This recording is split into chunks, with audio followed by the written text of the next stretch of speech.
നമസ്കാരം. ആലുവ വാർത്തയിലേക്ക് സ്വാഗതം. ആലുവയിൽ പൈലറ്റ് പോകാനെത്തിയ പോലീസുകാരൻ മധ്യവയസ്കനെ തള്ളി വീഴ്ത്തിയതിനെ തുടർന്ന് നാട്ടുകാർ മന്ത്രി കെ കൃഷ്ണൻകുട്ടിയെ തടഞ്ഞു വെച്ചു. തുടർന്ന് മന്ത്രിയുടെ നിർദ്ദേശപ്രകാരം പരിക്കേറ്റ ആളെ പൈലറ്റ് വാഹനത്തിൽ ആലുവ ജില്ലാ ആശുപത്രിയിലേക്ക് മാറ്റി.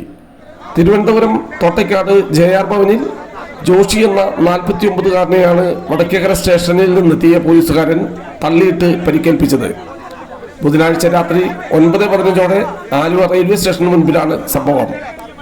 തിരുവനന്തപുരത്തു നിന്നും ട്രെയിനിൽ ആലുവയിലേക്ക് വന്ന മന്ത്രി കൃഷ്ണൻകുട്ടിക്ക് പൈലറ്റ് പോകാൻ പോലീസ് 9 മണിയോടെ റെയിൽവേ സ്റ്റേഷനിൽ എത്തിയിരുന്നു. ഈ സമയം മദ്യലഹരിയിലായിരുന്ന ജോഷി എന്തൊക്കെയോ വിളിച്ചു പറയുന്നുണ്ടായിരുന്നു. പൈലറ്റ് ജീപ്പിലെ ഒരു പോലീസുകാരൻ ഇയാളെ തള്ളി റെയിൽവേ സ്റ്റേഷന് പുറത്താക്കി. തിരിച്ചെത്തി വീണ്ടും ആവർത്തിച്ചതോടെ പോലീസുകാരൻ പിന്നെയും തള്ളിയപ്പോഴാണ് സ്റ്റേഷന് മുന്നിലെ ടാക്സി കിയോസ്കിന് മുമ്പിൽ ഇയാൾ തലയടിച്ചു വീഴുന്നത്.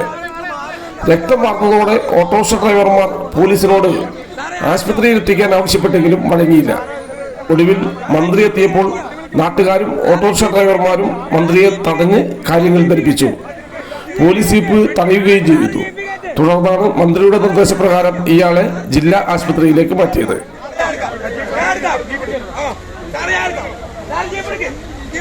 ജീപ്പ് തന്നെ കയറ്റിയാൽ മതി. പിന്നെ ഇമാരുടെ എമ്മാർത്തല്ലേ കാണിക്കുന്നത്? ഇമാരുടെ നമ്മളെ താല്പര്യം അത് അരമണിക്കൂറിന്റെ കിടക്കുന്നത് പുള്ളി വെറും എമ്മാർത്തല്ലേ ഇമാരെ കാണിക്കുന്നത്. പോലീസ് കൊണ്ടാവില്ല.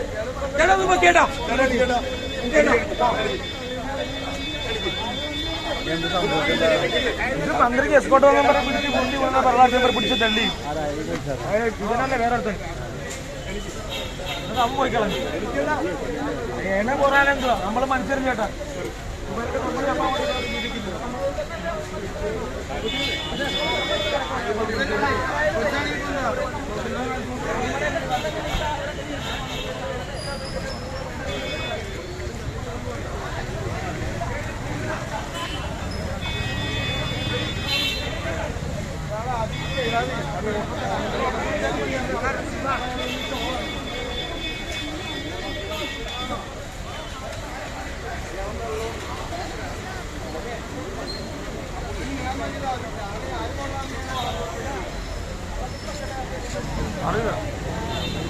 News bureau Aluva.